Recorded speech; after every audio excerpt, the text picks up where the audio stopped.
Right. Hey, everyone. Hello, everyone. Looking at Disney here. Uh, I just was curious about the chart and what it's looking like right now.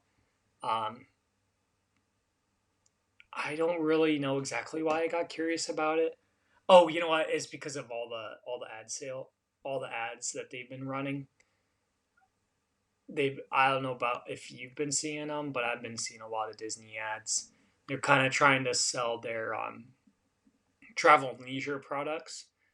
Um, which is part of kind of the bullish thesis, honestly. Their media has not been the best, in my opinion, over the last few years. So I think that does take a put a value hit on the stock, and I mean I think you've seen that reflected over the last few years. I'll expand the chart in a little bit um, to what it's done over the long term lately, but over the short term, you know, it did try to the market did revalue it up higher, but that was fake news, I guess. So, and then the market just then revalued Disney lower. So, kind of an interesting seesaw. I mean, again, that's the markets. It's pretty volatile out there if you're in the short term.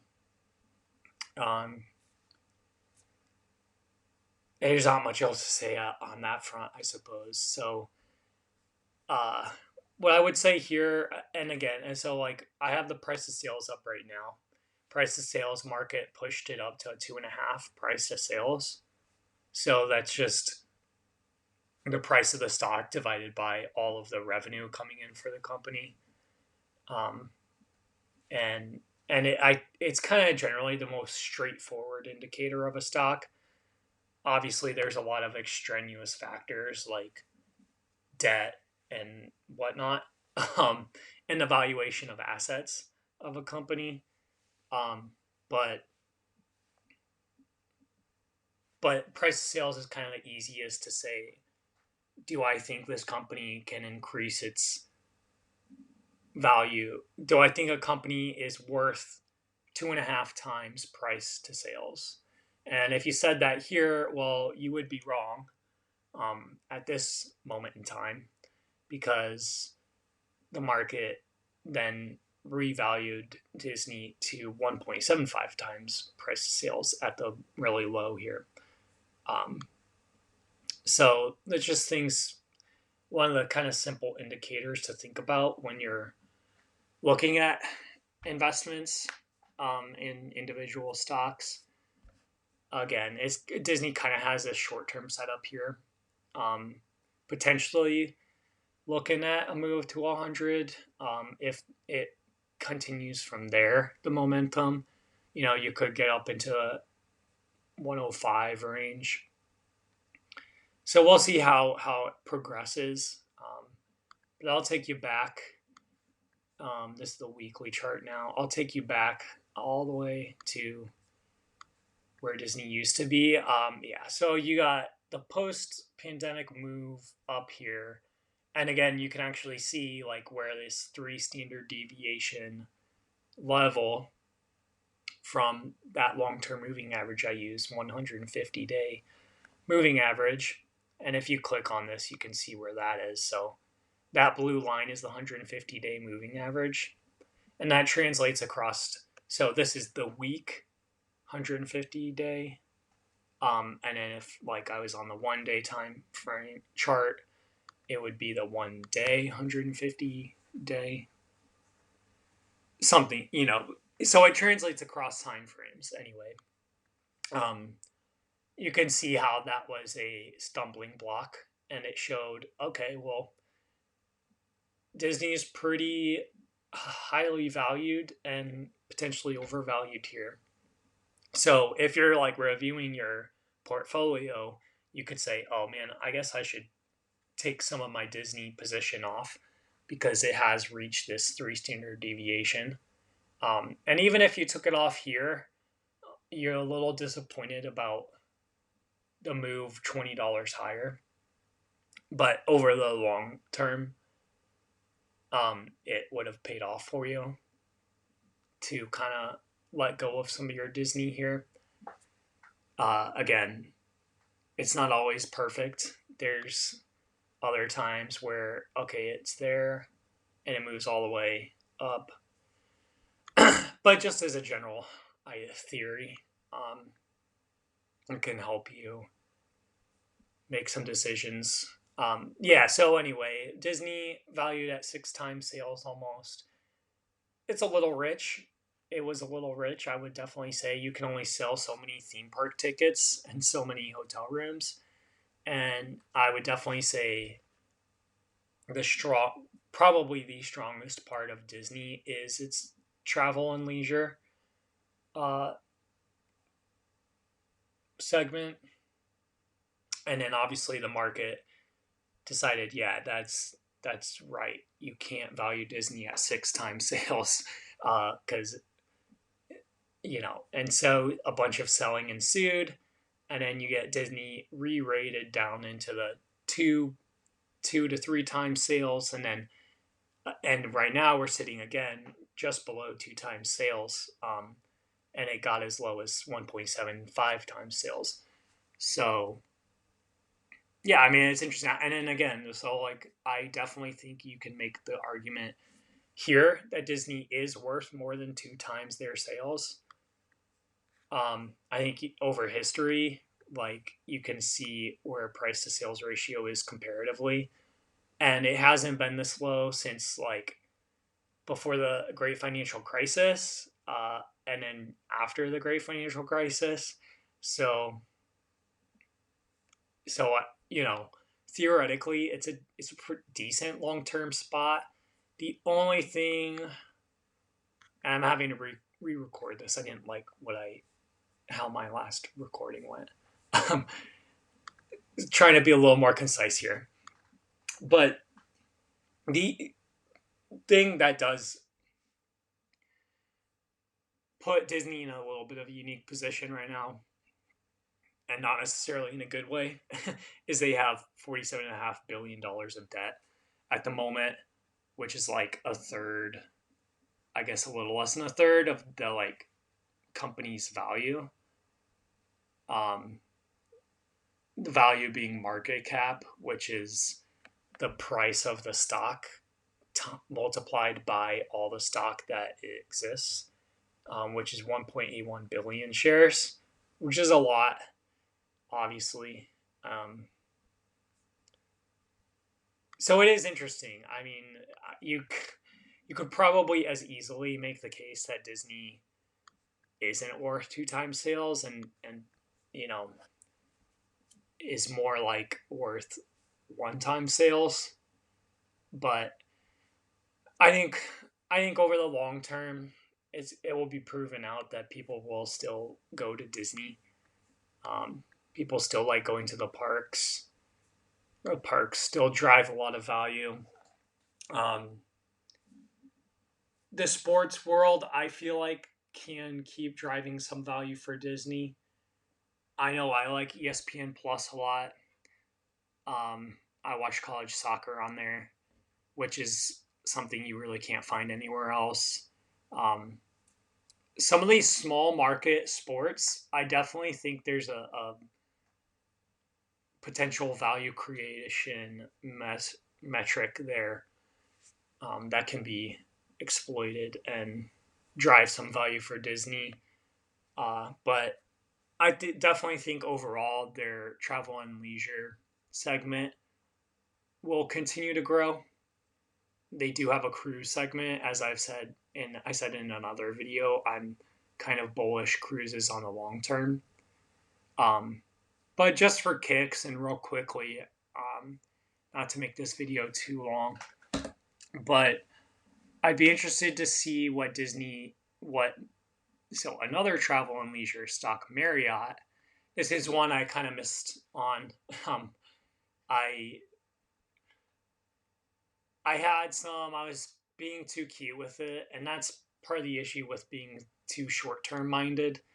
Is I was like trying to play Marriott in this area, and I got chopped out of it. I sold it. And again, that's the issue with being too short-term minded, because the volatility like this, or actually, it might have even been in here. Yeah, it was in here actually, sadly, that I was trying to play it. I had all kinds of ideas drawn, and I had this long term idea drawn, but I was just freaking out. I was too short term minded.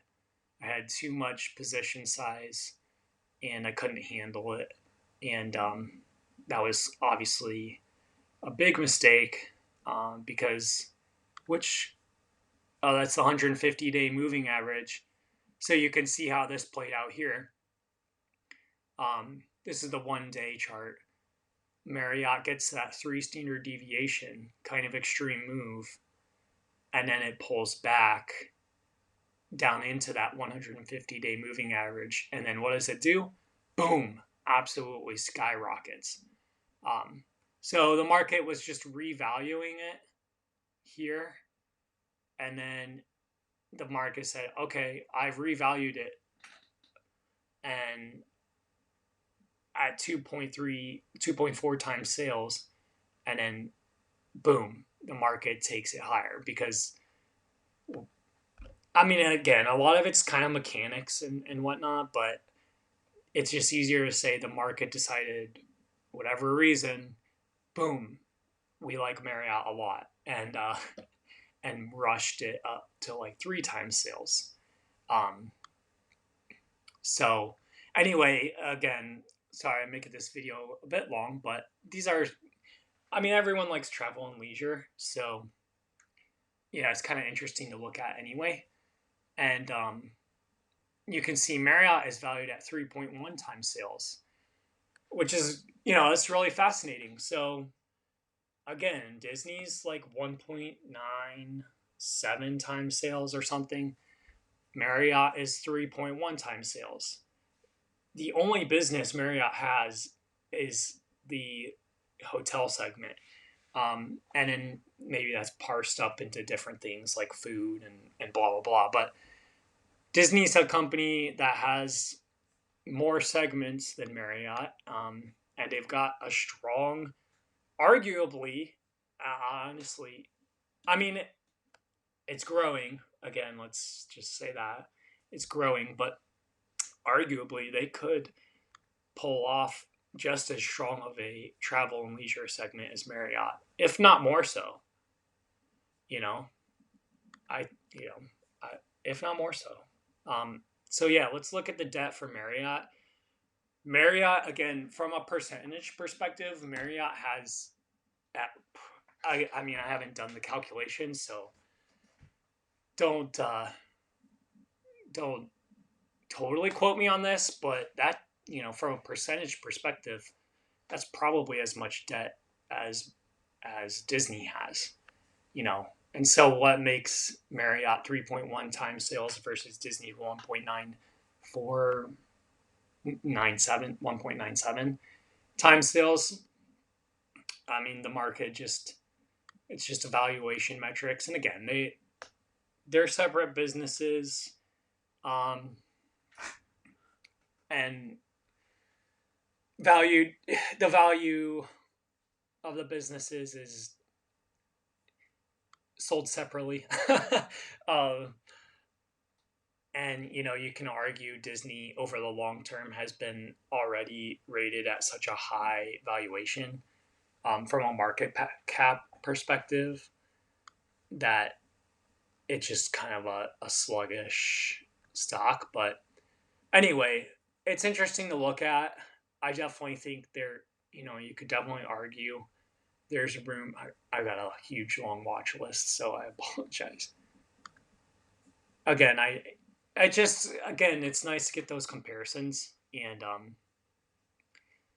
then it kind of makes you able to ask that question now: why are they different, and um, and whatnot. So you can argue the market thought Disney Plus and the streaming services were going to be such a huge thing, and so people at home are signing up and blah blah blah, so their subscriptions are going to push it to increase sales by like 6 times. Well, obviously that hasn't bore out um, from the market's perspective. And so the market has had to revalue Disney stock. Now, again, I mean, you could say, and feel free to stop watching the video now, but just going through this, you could say that actually the streaming momentum is as strong as it was here. Um, if not, potentially more growth in the future from here. And so now instead of getting Disney at 6 times sales for that same narrative, you're getting, fix my hat, you're getting Disney for 2 times sales for that same narrative, which is like, I'll do some quick math for us.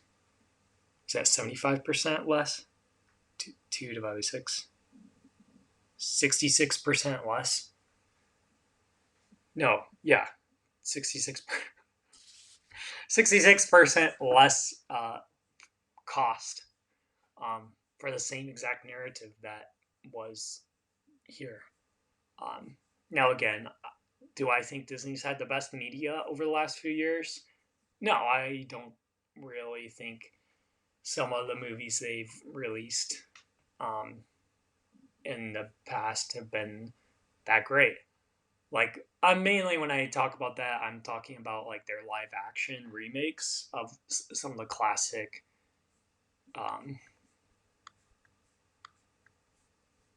classic cartoons. I haven't been thrilled, but who am I to say? uh, anyway, that's Disney. Hope you guys found some value in this. Again, not a recommendation to buy or sell, just doing some research here, giving my thoughts, whether it helps you or not. I couldn't tell you because I'm not you. But yeah, I just hope you enjoyed it. Enjoyed the review. Diving deep a little bit, not super deep. We could go deeper, but diving a little deeper than some of the past analysis that I've done. And yeah, we'll see how it plays out. Should be interesting. Market is closed. I guess while we're at it, TradingView doesn't admittedly have the best after hours charting or look, but you can see. So I guess I haven't looked, but the market's reaction so far to Netflix earnings has been positive. It looks like, let me hide my screen. Oh yeah, cool. They got the news right here pop up. 5.07 million in quarter 3. Not bad. 400, almost $500,000 more than what was expected. Let's see. Oh, okay, cool. Go back. Keep reading. Let's see. Netflix, 15% year-over-year increase in revenue. That's not bad because Netflix, I mean, how many people do you know that don't have a Netflix account kind of thing? So the fact that they're still able to increase some of their revenue is pretty good. It's pretty interesting. I won't get into all these details. Honestly, I don't own Netflix. It's been a big miss for me. They've been totally rocking and rolling since the bottom in like 2022. But I also don't have a Netflix account. Surprise, surprise. So, obviously, this is what I do in my free time. So I don't have that much time for a bunch of different streaming services now that's really moving higher. So pretty interesting. I guess you can see here, buy or sell buttons show the price back to 700. It's about $13 higher at the moment, or 20 now, almost 20. Anyway, yeah, hope you guys enjoyed. See you in the next one. See ya.